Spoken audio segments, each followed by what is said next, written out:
শীতকালে বাজার করতে কিন্তু বেশ ভালো লাগে। তোমাদের কার কার বাজার করতে ভালো লাগে কমেন্ট করতে ভুলো না। Hello friends, welcome back to my channel Paromita ব্লগে। অনেক স্বাগত জানিয়ে নতুন একটা ব্লগ শুরু করছি। তো দেখো, আজকে চলে গেছি মার সঙ্গে বাজার করতে। তো শীতকালে বাজার এত পাওয়া যায়, মানে এত ধরনের সবজি পাওয়া যায়, তাই বাজার করতে আমার তো হেভি লাগে। আর দেখো, বাড়িতে আসার পর এসে দেখছি তোমাদের দাদাভাই এখানে মোচা কাটছে। তো এইখানে একটা মোচা হয়েছে, এই মোচাটা কাটবে বলে এখন পাঁচিলের ওপর উঠবে। মোচাটা কিন্তু পুচকি একটা মোচা বলতে পারো। আর এই মোচাটা হয়েছে রান্নাঘরের ওইদিকে একটা কলা গাছ আছে, ওইখানেও এই মোচাটা বেশ বড়সড়ই হয়েছে। আর এটার সঙ্গে ওইটা দিলে দুটো মিলিয়ে কিন্তু আমাদের বেশ দুবেলা ভালো মতন হয়ে যাবে। আর এখানে যা যা বাজার এনেছি তোমাদের এক ঝলকে একটু দেখিয়ে দিলাম ব্যাগের মধ্যে থেকে, কারণ এগুলোকে সব আমার আবার ধুতে হবে। তো এগুলো পরে ধোবো, রেখে দিয়েছি কারণ জল চলে গেছে। আর দেখো, এই যে মোচাটা নামিয়ে নিয়েছে। তো এই হচ্ছে মোচাটার সাইজটা দেখেছো? এই মোচাটা শুধু যদি রান্না করতাম তাহলে কিন্তু আমাদের একবেলায় ঠিক করে হতো না, তাই ওই বড় মোচাটা আর এইটা দুটো একসঙ্গে কাটা হয়েছে। এই দুটো মোচা একসঙ্গে রান্না করলে আমাদের দুবেলা ভালো মতো হয়ে যাবে।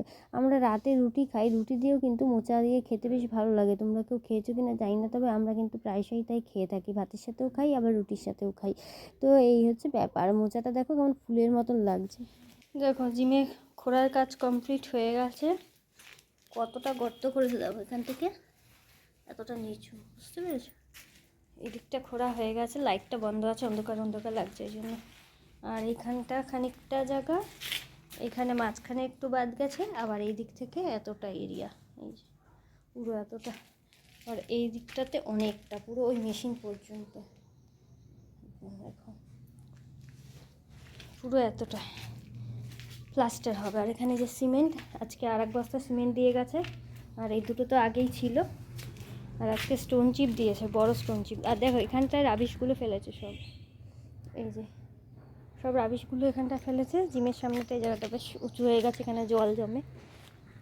দেখো, জিম থেকে বেরিয়ে এই জায়গাটাতে সব রাবিশ ফেলা হয়েছে। আর এখান থেকে খানিকটা রাবিশ নিয়ে আজকে ওই দিকটায় দেওয়া হয়েছে, রান্নাঘরের ওদিকটায়। রান্নাঘরের ওদিকে স্ল্যাবটা উঁচু করা হয়েছে, দেখাবো ওটা পরে।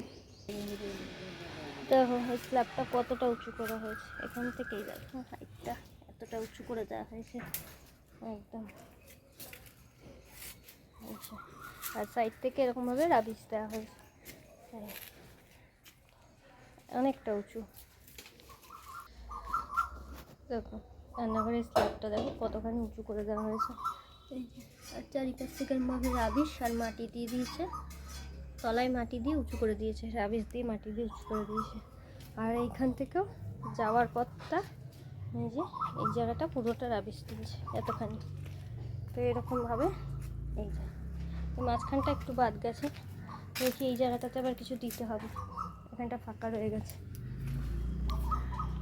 এখানে বালি দিয়েছে, আরও অনেকটা জায়গা খোঁড়া হয়ে গেছে। তো ঘুরতে ঘুরতে বেশ অনেকটাই খোঁড়া হয়েছে, তাই বালি আরও লাগবে বলেছিল। এখানে আরও 8 বস্তা বালি দিয়ে গেছে, ঢাকা দিয়ে রেখেছি। কালকে মানে রাত্রিবেলায় কুকুরে পুরো বালি ছড়িয়েছিল, এই দেখো।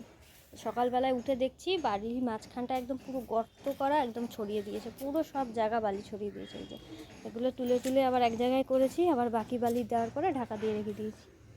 একটা বললামই, এখানে একটা স্টোন চিপ দিয়েছে আবার, মানে ছোট কুচো স্টোন চিপ একটা দিয়েছে, আর এই বড় পাথর দিয়েছে 2 বস্তা 3 বস্তা বড় পাথর।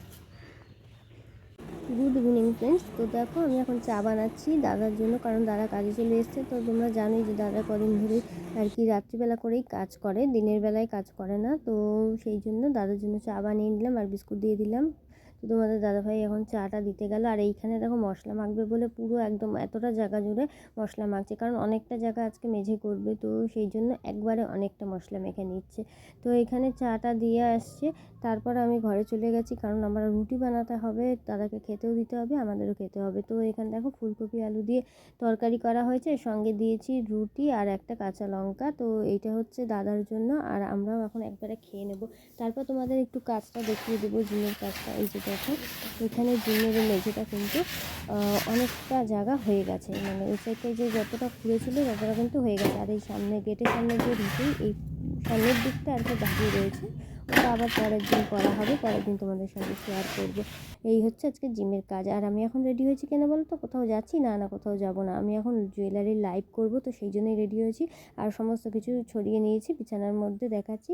তো চলো আজকের মতন ভিডিওটা এইটুকুই। ভালো লাগলে লাইক কমেন্ট শেয়ার করতে ভুলো না, চ্যানেলটা সাবস্ক্রাইব করে দিও।